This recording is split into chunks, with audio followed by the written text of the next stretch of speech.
Bonsoir et bienvenue dans cette première édition complète de la soirée. Voici ses principaux titres. Pénurie d'eau pour pallier la surconsommation de pleine saison. Le secteur de l'hôtellerie redouble d'ingéniosité. De la restauration à la baignade en passant par l'entretien des locaux, des établissements d'hébergement mettent en place des éco-mesures plutôt innovantes. Reportage à Tarazout.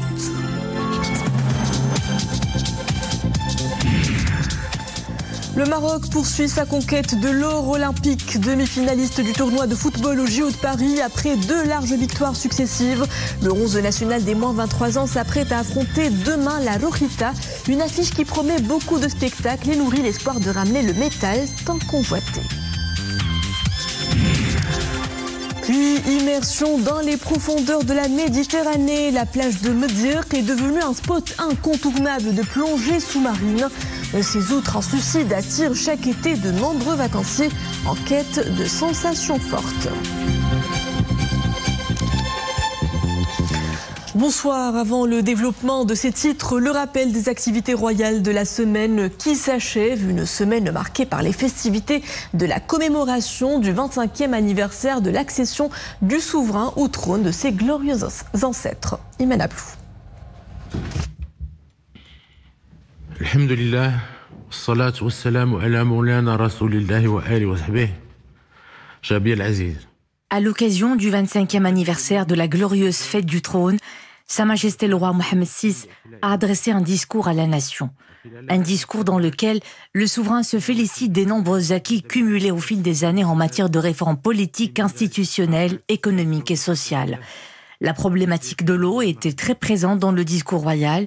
Le souverain y insiste sur l'impératif d'une mise à jour continue des leviers de la politique nationale de l'eau et sur la définition d'un objectif stratégique, garantir l'eau à tous et couvrir 80% au moins des besoins d'irrigation sur tout le territoire national.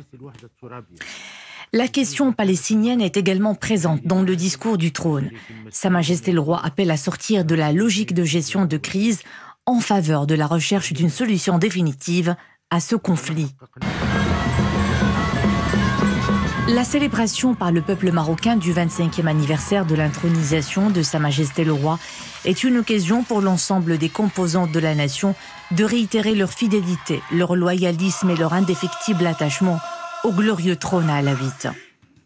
Mardi après-midi, à la place de la préfecture de Medir Fnedaq, Sa Majesté le roi Mohammed VI, accompagné de son Altesse royale le prince héritier Moulay Hassan et de son Altesse royale le prince Moulay Rachid, a présidé une réception. À cette occasion, le souverain a été salué par plusieurs personnalités marocaines et étrangères, civiles et militaires, venues présenter leurs vœux à Sa Majesté le roi en cette heureuse occasion. Sa Majesté le roi a ainsi été salué par le général de corps d'armée Abdel Fattah al-Warraq, ancien inspecteur général des forces armées royales, que le souverain a décoré du Wissam al-Arj de classe exceptionnelle, et le général de division Mimoun al-Mansouri, ancien commandant la garde royale, que Sa Majesté le roi a décoré du Wissam al-Arj de première classe grand officier.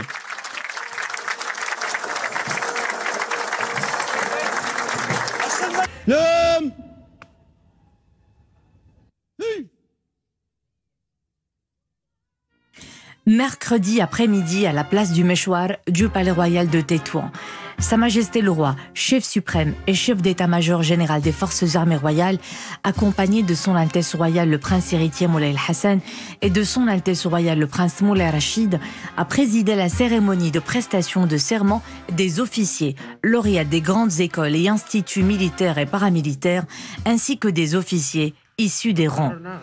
Sa Majesté le Roi a bien voulu baptiser cette promotion du nom de feu son Altesse royale, la princesse Lalla Latifa. Après avoir salué les couleurs nationales au son de l'hymne national, le souverain a prononcé une allocution dans laquelle Sa Majesté le Roi exprime sa haute considération à toutes les mères marocaines qui s'attachent à inculquer une bonne éducation et une bonne morale aux générations montantes, à leur insuffler les valeurs spirituelles et nationales qui font notre authenticité.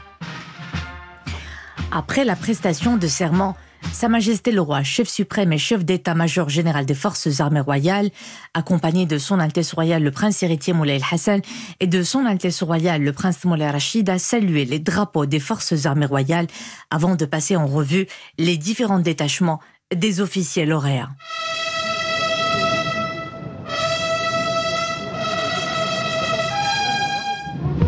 Toujours en mercredi après-midi, place du Méchoir du Palais Royal de Tétouan, Sa Majesté le Roi Amir el-Mu'minin, accompagné de son Altesse Royale le Prince héritier Moulay El-Hassan, de son Altesse Royale le Prince Moulay Rachid et de son Altesse le Prince Moulay Ahmed, a présidé la cérémonie d'allégeance. Une cérémonie qui couronne les festivités marquant le 25e anniversaire de l'intronisation de Sa Majesté le Roi. Elle est également l'occasion pour les représentants des 12 régions du royaume de réitérer leur attachement à l'auguste personne du souverain et de signifier que le lien entre le trône et le peuple est profondément enraciné dans l'histoire de ce pays et qu'il a de tout temps constitué le socle de la nation marocaine et l'expression suprême de sa solidité et de sa pérennité. Lundi, au Palais Royal à Tétouan, Sa Majesté le Roi, accompagné de son Altesse Royale le Prince héritier Moulay El-Hassan et de son Altesse Royale le Prince Moulay Rachid, a reçu Abdeltaif Jouari, wali de Bank el-Maghrib, qui a présenté au souverain le rapport annuel de la Banque centrale sur la situation économique, monétaire et financière au titre de l'exercice 2023. La semaine que nous quittons fut également marquée par le message adressé par Sa Majesté le Roi Mohammed VI au président de la République française, Emmanuel Macron. Un message royal qui fait suite à l'annonce du soutien officiel de la France à la souveraineté du royaume sur son Sahara. Dans ce message, le souverain se réjouit de la position claire et forte que la France adopte au sujet du Sahara marocain et de la fermeté de l'appui français à l'autonomie sous souveraineté marocaine comme issue à ce différend régional. Sa Majesté le Roi se félicite également de la dynamique positive que connaissent les relations bilatérales et des perspectives prometteuses. Dans ce message, le souverain se dit heureux de recevoir au Maroc le président français dans le cadre d'une visite d'État.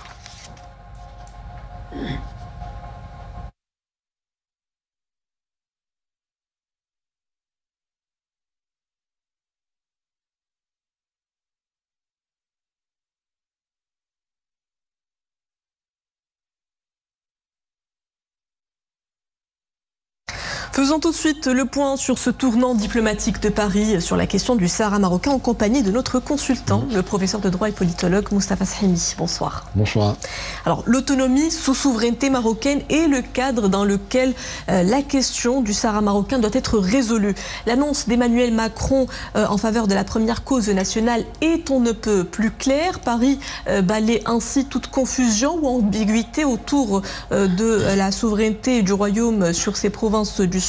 Quelle importance revêt cette avancée diplomatique majeure de la France? Il faut d'abord rappeler la teneur de ce message. C'est un message adressé par le président français Emmanuel Macron, Sa Majesté le Roi, à l'occasion de la fête du trône.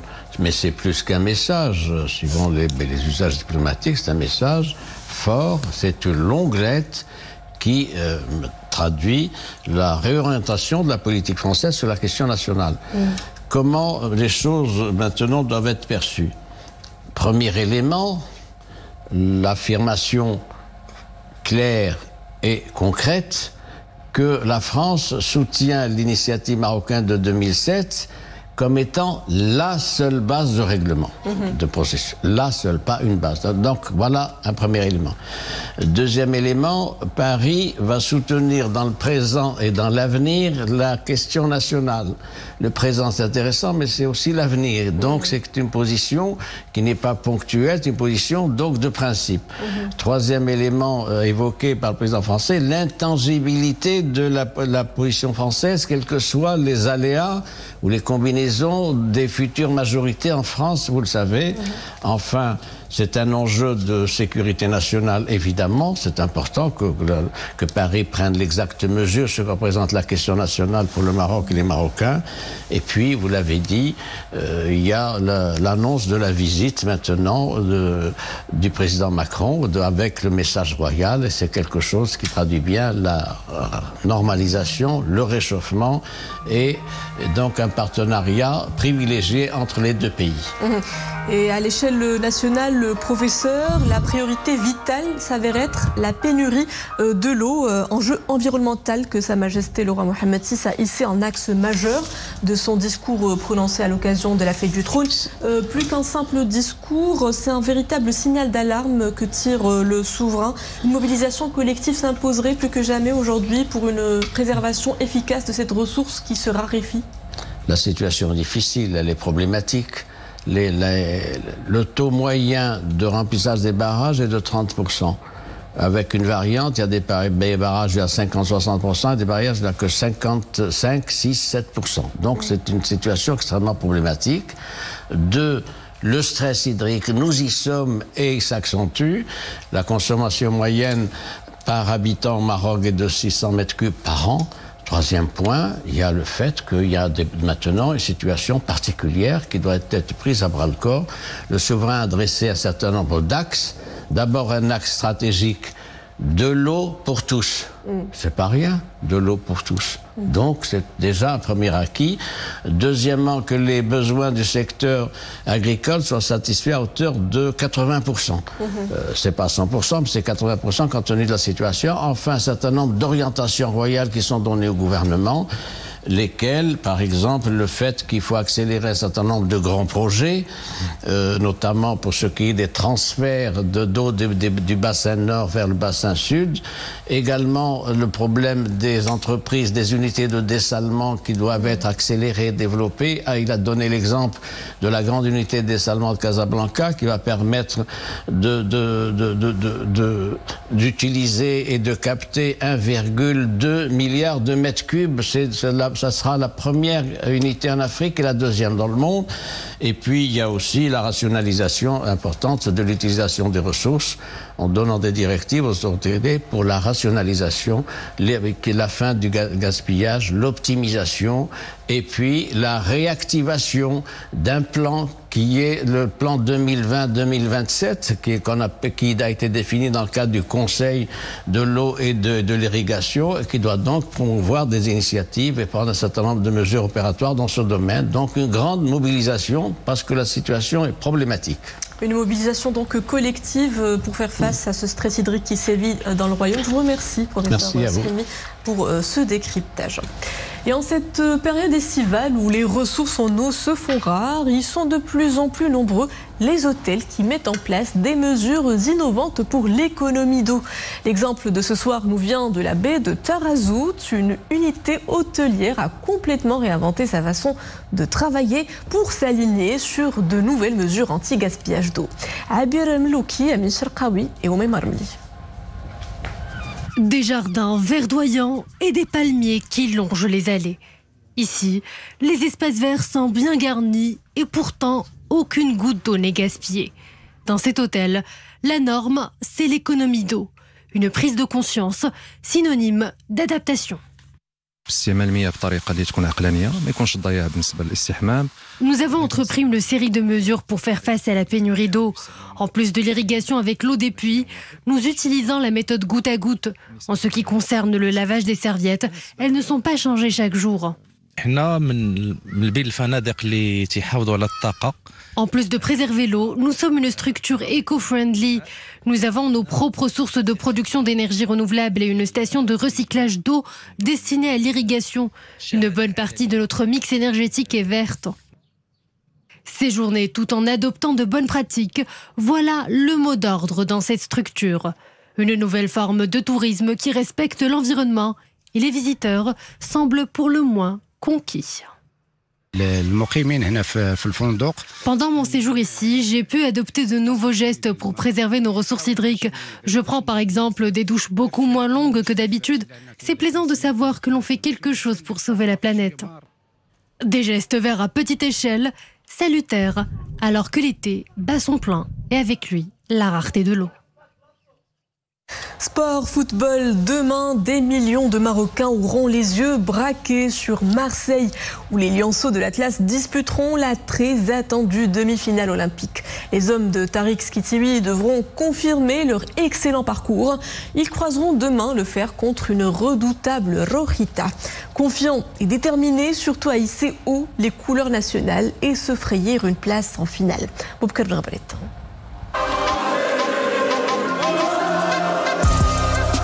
À chaque rencontre des Lions de l'Atlas, ils étaient présents en grand nombre, créant une ambiance extraordinaire sur les gradins des stades de France.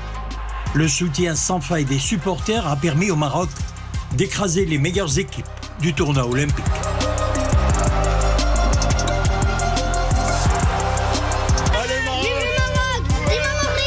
Ça c'est un cœur et ça c'est l'étoile du Maghreb parce que j'aime mon pays. Dima Maghreb, j'adore mon pays.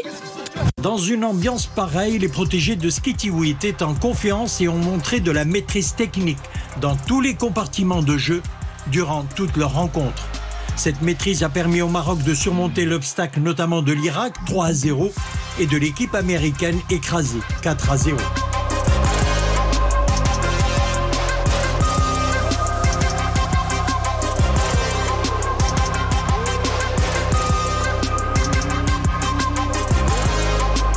Ça fait plaisir de jouer comme ça avec tout le stade complet, à tous les stades qu'on allait, les supporters étaient avec nous. Et on devait remercier à tous les Marocains et on devait continuer comme ça. C'est pas mal, on est là pour aider tout le football marocain, ça fait plaisir, je suis très heureux de faire l'histoire avec mon pays et on devait continuer et j'espère qu'on prenne la médaille, Inch'Allah.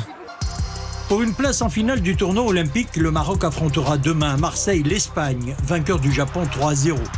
Une première pour le Maroc dans un tournoi olympique. La médaille d'or est aujourd'hui à portée de main. Reste à franchir demain le pas face à l'Espagne. Et nos athlètes raflent les honneurs à Paris. Retenez son nom, Noura Nadi s'est qualifiée aujourd'hui aux demi-finales du 400 mètres et des Jeux Olympiques Paris 2024. Nadi s'est hissée à la 2e place de la 5e série des qualifications, derrière l'américaine Sydney McLaughlin-Levron. Les demi-finales auront lieu après-demain, mardi à 19h.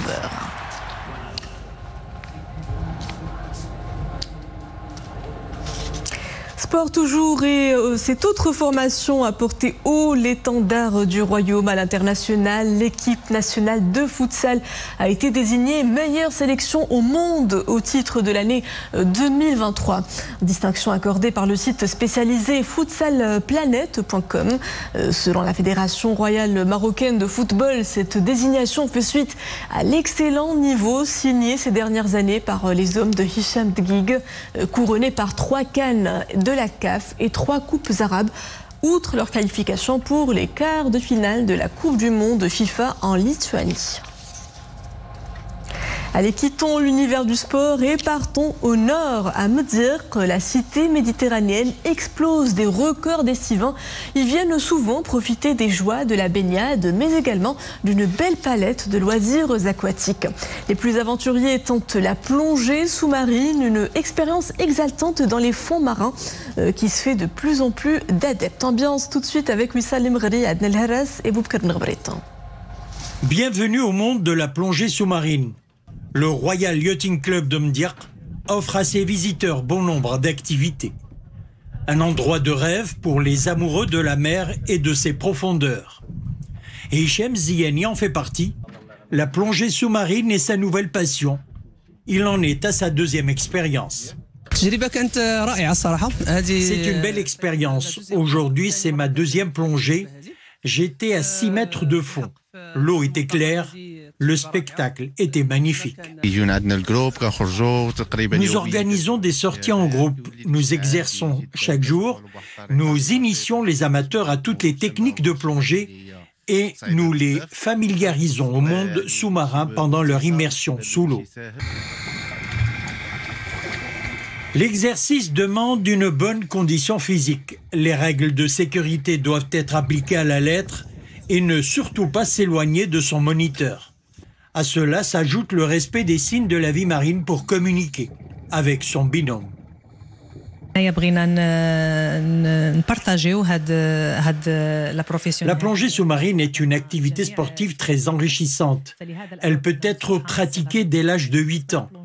Nous proposons aussi des sorties en bateau, notamment pour les touristes désireux de découvrir la beauté naturelle des sites autour du port de Mdirk.